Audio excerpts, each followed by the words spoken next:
안녕하세요. 개인 투자자분들의 멘토 프로페서 킹입니다. 6월 12일 기술적 분석이 좋은 모닝 브리핑 출발해 보도록 하겠습니다.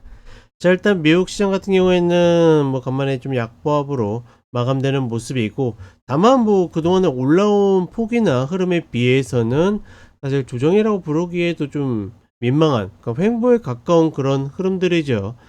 그동안에 시장에 많은 관심을 받았던 미국과 중국의 고위급 무역 회담이 종료가 되었고, 다만 이제 제가 누차 이야기 드렸지만 나온 결과를 보게 되면 조금 어떻게 보면 약간 개인적으로는 좀 황당한 당황스러운 그런 결과였다.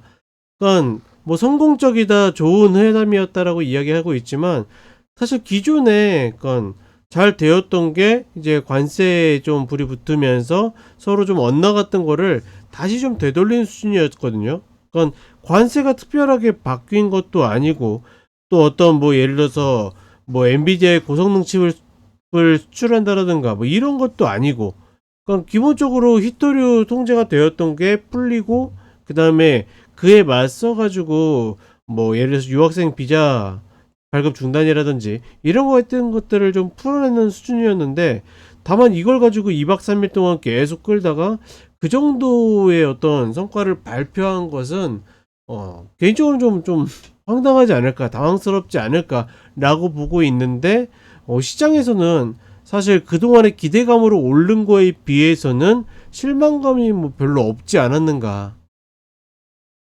어찌되었거나 여전히 좀 어떤 특이한 상승? 왜냐면 지금 신고가 근처에 가 있는데 좋아서 올랐다라기 개념보다는 나쁘지 않아서 올랐었던 개념이 좀 더 크기 때문에 여전히 그런 좀 특이한 상승을 보이고 있다라고 보고 있고, CPI가 발표가 됐는데 여전히 좀 낮은 수준을 유지하고 있는데 두 가지 이야기가 있습니다. 한 가지는 관세가 아직까지 반영되지 않았다. 또 한 가지는 관세에 대한 것들을 기업들이 소화하고 있어서 소비자 물가에 크게 영향을 주지 않는다. 이런 이야기들이 있는데, 결국은 관세라는 것은 그렇죠, 누군가 부담하겠죠. 특히나 이제 어제도 정부 통계에서 발표된 것 중에 하나가 5월에 들어왔었던 관세 수입이 260억 달러인가, 그런데 이게 역대 최고 수준이라고 이야기하더라고요. 이거를 수출하는 쪽에서 다 부담했을 가능성은 굉장히 적다라고 보고 있거든요. 관세가 부과된 이후에 이제 어떤 기업들 간의 어떤 뉴스나 이런 것들을 보게 되면 분명히 누군가가 이제 부담이 됐을 텐데 아직까지 저런 소비자 물가에는 나오지 않고 있다라는 거.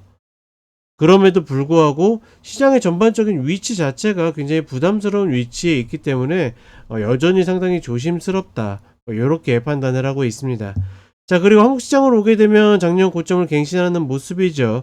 적어도 매도를 친다라고 그러면 이 위에서 쳐야 된다라고 이야기 드렸고, 어떤 홀딩자 입장에서는 추가 수익 담보를 하는 구간이다. 여전히 이 시장의 좀 가장 아쉬운 점은 순환매가 돌고 있지 않다라는 거. 그렇다 보니까 저점에 있는 종목들이 여전히 힘을 받지 못하고 있다. 전반적으로 지금 구간에서는 특별한 전략이 나오기 어려운 구간입니다. 내가 신규로 노리는 종목이 있으면 골라놓는 정도이지 적극적으로 들어갈 수 없는 구간이기 때문에 지금 전체적으로 그냥 차분히 좀 보는 구간이다. 이렇게 보시면 좋을 것 같습니다. 자, 그럼 간단하게 차트 보도록 하겠습니다. 자, 최근 흐름을 보게 되면 전체적으로 기대감으로 상승했었던 흐름들이 있었기 때문에 저런 뉴스들이 나왔을 때 좀 조정을 받지 않을까, 이렇게 봤는데, 시장은 물론 조금 밀리긴 했지만 여전히 30분에 120평을 타는 모습이고, 과연 이제 이 자리가 완전히 이탈해가지고 내려올 여지가 만들어지는지, 이 부분이 관건이라고 보고 있고, 큰 틀에서는 이런 식으로, 그러니까 큰 틀은 아니죠. 단기적으로 봤을 때는 이런 상승세의 패턴을 만들고 있기 때문에 이탈이 나왔을 때 충분히 그 출발점까지 내려올 수 있다. 단기적으로는 이렇게 보고 있고, 간만에 일봉상의 음봉이 발생을 했는데 이제는 이전 신고가 근처에 있기 때문에 사실은 좋아야지 돌파해서 올라갈 수 있는 거지 나쁘지 않다만으로 가기 어렵다라고 보고 있고, 이때도 만들었었던 박스의 흐름, 적어도 이 구간까지는 최소한의 조정은 나와야 된다. 물론 지금 큰 틀에서 봤을 때는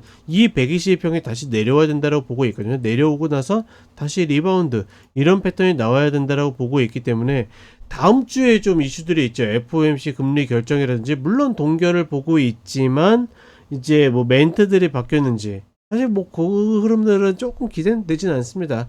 그리고 그 다음날 휴장이었다가 이제 마지막 금요일에 6월 동시만기가 있는데 어찌되었거나 이 분기 마감에 있어서 리밸런싱이 나올 수 있는 그런 주간으로 들어가기 때문에 그런 부분들이 조금 경계가 된다. 뭐 이 정도로만 인지하시면 될 것 같고, 한국 시장은 작년 고점을 넘어가는데 역시나 이 뒤에 피날레처럼 올라가는 구간에서는 다른 것이 아니라 외국인들이 지분이 많은 종목들 위주로 좀 더 가고 있다라는 거, 이런 부분들은 개인들이 어느 정도 좀 시장의 박탈감을 느낄 수 있는 부분들이 많다. 특히나 순환매가 돌고 있지 않기 때문에 좀 더 깝깝한 흐름이 있는데, 그렇다라고 해서 지금 구간에서 과감하게 들어갈 수 있는 여지는 전혀 보이지 않는다.